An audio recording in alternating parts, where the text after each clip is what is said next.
Hello everyone, this is 8-Bit Flashback, and I recently picked myself up a Super Nintendo Limited Edition 3DS XL on Amazon Prime for $150 on Prime Day. And as you can see, this is a Super Nintendo themed 3DS, so let's check this out.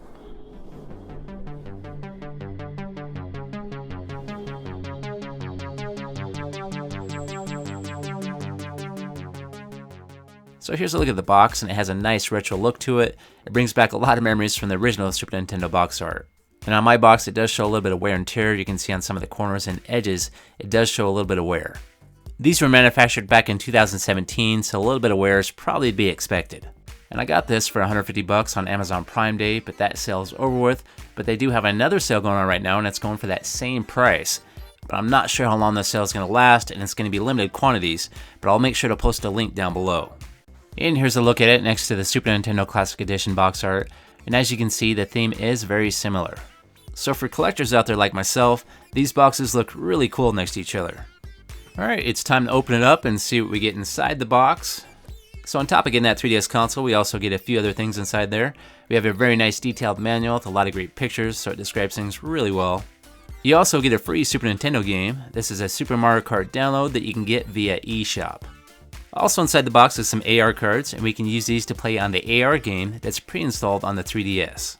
And one thing that's not included, and it's kind of strange, is there's no charger. So if you want to be able to charge this, you're going to have to get one separately, or if you have an old 3DS charger, that'll work too.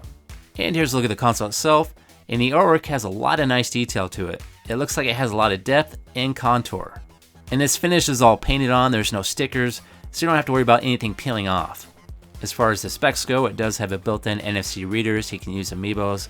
It also has the Super Stable 3D, so it's an improved 3D experience over the original 3DS.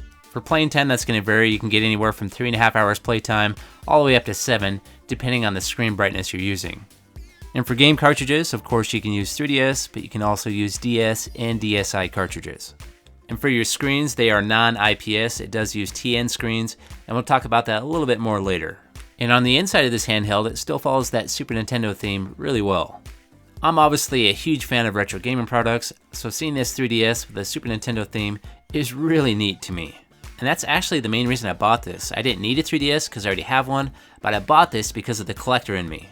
But it actually has a lot of new features that I like quite a bit, like the hinges. It allows you to open it in 3 different modes. And here's a comparison next to an original Super Nintendo controller, and as you can see, these colors really match well.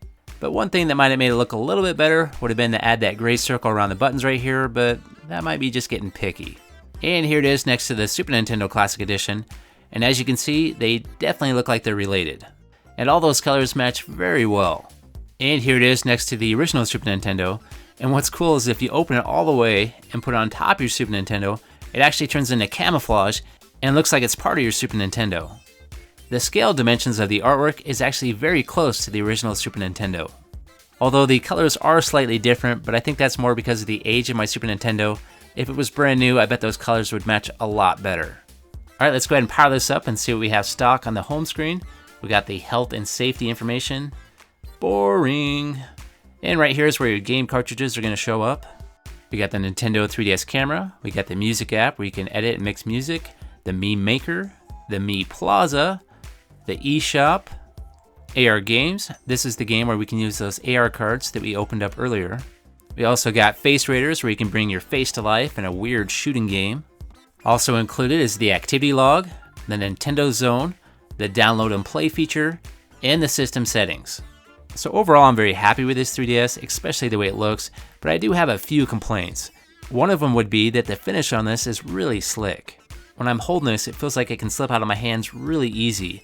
I wish I had some sort of different finish or even some grips on the back, so when you hold this, it actually feels secure in your hands and you don't feel like you're gonna drop it.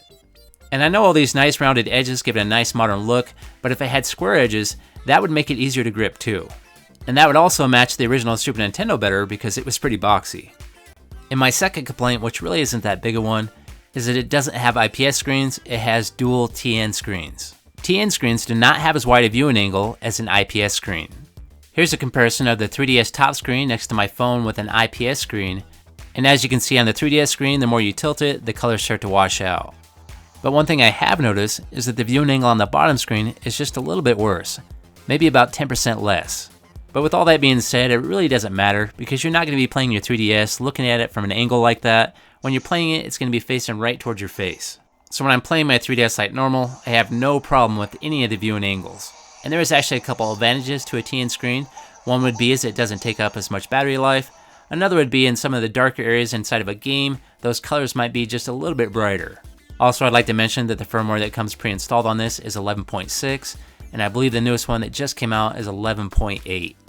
And I will be doing a lot more videos about the 3DS, including some of the other features, and some flash cart reviews. And I'm also going to be doing some videos on how to install Homebrew on the 3DS. So bottom line, was this worth $150 to me? Yes, it was. I really like the way this looks. And this Super Nintendo 3DS XL version has a lot of new features that my original 3DS did not have. But I would say if you already have a different version of the 3DS XL, then it's probably not worth it unless you want to get it for collector purposes. Okay, it's time for me to get out of here. If you like that video, please click that like button. If you want to hear more from me, please subscribe. And if you want to help support the channel, you can now find me on Facebook and Patreon. Have yourself a great day, and I'll see you next time.